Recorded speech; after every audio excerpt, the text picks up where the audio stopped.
Ceza.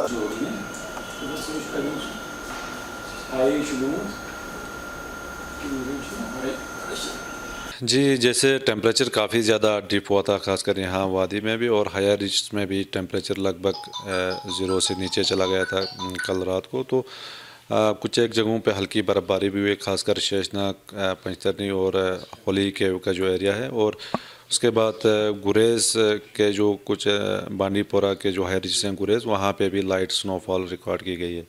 तो overall जो है आज इम्प्रूवमेंट होगा, दर्जे हरारत में भी थोड़ा सा इजाफा होगा। तो नेक्स्ट जो है कल से मौसम बिल्कुल ठीक रहेगा लगभग 28 जून तक। लेकिन आफ्टरनून में जो थंडरस्टॉर्म एक्टिविटी होती है उसको रूल आउट नहीं कर सकते हैं, लेकिन कोई मेजर वेदर सिस्टम फ़िलहाल नहीं है नेक्स्ट 1 वीक तक। तो देखा जाए तो अभी जून चल रहा है तो सर्दी भी अब बहुत कल से हुई, तो बताया जा रहा है कि अब जो है रिकॉर्ड टूट सर्दी कल हुई। जी, ये इससे पहले 15.2 डिग्री सेल्सियस था 2015 में जून के ही महीने में। तो कल जो है 15 के आसपास रिकॉर्ड किया गया। तो ओवरऑल अगर हम देखेंगे लास्ट 7 ईयर्स में जो है ये फिर से जो है 15 तक पहुंच गए दिन का जो मैक्सिमम टेम्परेचर है।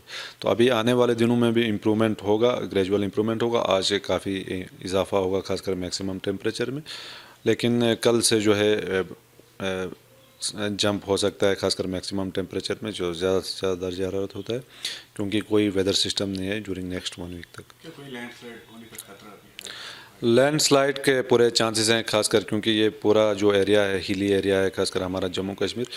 तो लैंडस्लाइड और शूटिंग स्टोन्स के पूरे चांसेस रहते हैं जब भी दरमियाने से लेके हैवी रेनफॉल हो जाता है सारे डिस्ट्रिक्ट्स में। तो landslide, shooting stones, mud slide या फ्लैश फ्लड या ओवरफ्लो, जो नदी नाले हैं छोटे छोटे उनका पानी जो है ओवरफ्लो हो सकता है, या टेम्परेरी वाटर लॉगिंग हो सकता है लेंस में या गली कोचों में। तो ये रहेगा ड्यूरिंग नेक्स्ट 3 to 4 आवर्स तक। उसके बाद पानी जो है रिसीड होगा, तो सारी चीज़ें नॉर्मल में आ जाएंगी।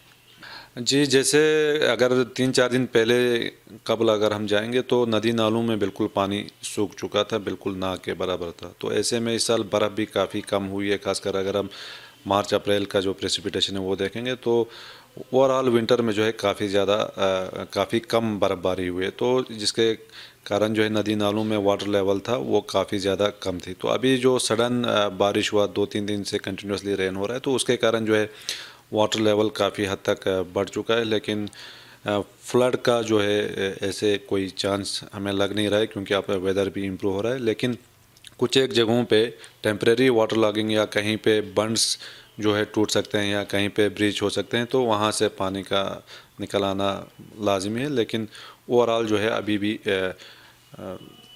कोई ऐसे हमें लग नहीं रहा है, क्योंकि वेदर जो है अब इम्प्रूव हो रहा है।